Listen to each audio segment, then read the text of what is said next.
राधे राधे राधे राधे। आप सभी का स्वागत है लड्डू गोपाल फांसी के चैनल में। कैसे हैं आप सभी?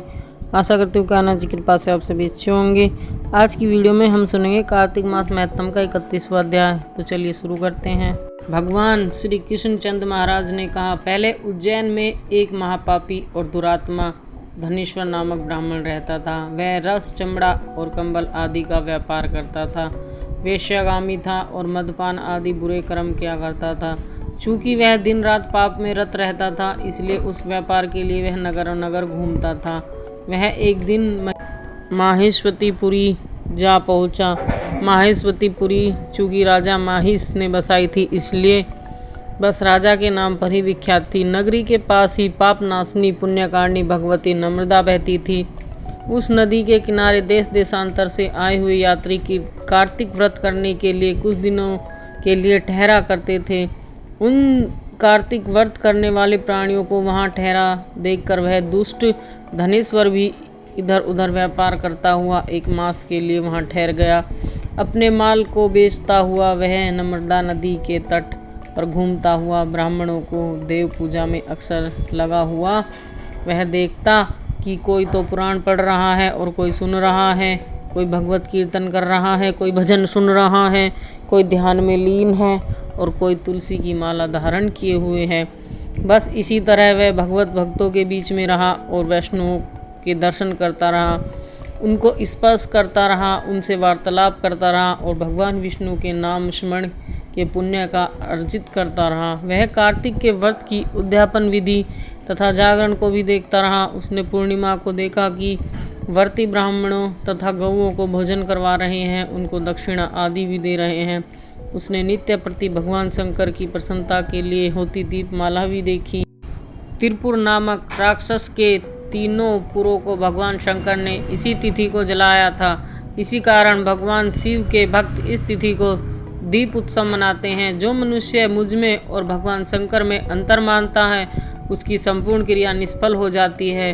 धनेश्वर वहाँ की पूजा विधि देखता हुआ इधर उधर घूम रहा था कि उसे काले सर्प ने काट लिया और वह भूमि पर गिर पड़ा।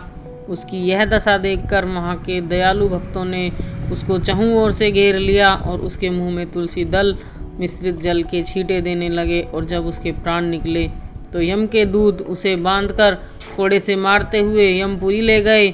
उसको देखकर चित्रगुप्त ने यम से कहा, इसने बाल्यकाल से लेकर आज तक बुरे ही काम किए हैं। इसके जीवन में पुण्य तो लेस मात्र भी दिखाई नहीं देता। यदि मैं पूरा 1 वर्ष आपको सुनाता रहूं तो भी इसके पापों की सूची समाप्त नहीं होगी। यह महापापी है, अतः इसको एक कल्प, एक घोर, एक नरक में डालना चाहिए। चित्रगुप्त की बात सुनकर यमराज ने बड़े क्रोध में भरकर उसको अपना कालनेम के समान भयंकर रूप दिखाते हुए अपने अनुचरों को आज्ञा दी। उसने कहा, हे प्रेत सेनापतियों, इस दुष्ट मूर्ति को मुग्धरों से मारते हुए कुंभीपाक नरक में फेंक दो। भगवान श्री कृष्णचंद्र जी महाराज ने कहा। यह सुनकर प्रेत सेनापति ने मुग्धरों से उसका सिर तोड़ते हुए कुंभीपाक नरक में ले जाकर खोलते हुए तेल की कढ़ाई में छोड़ दिया।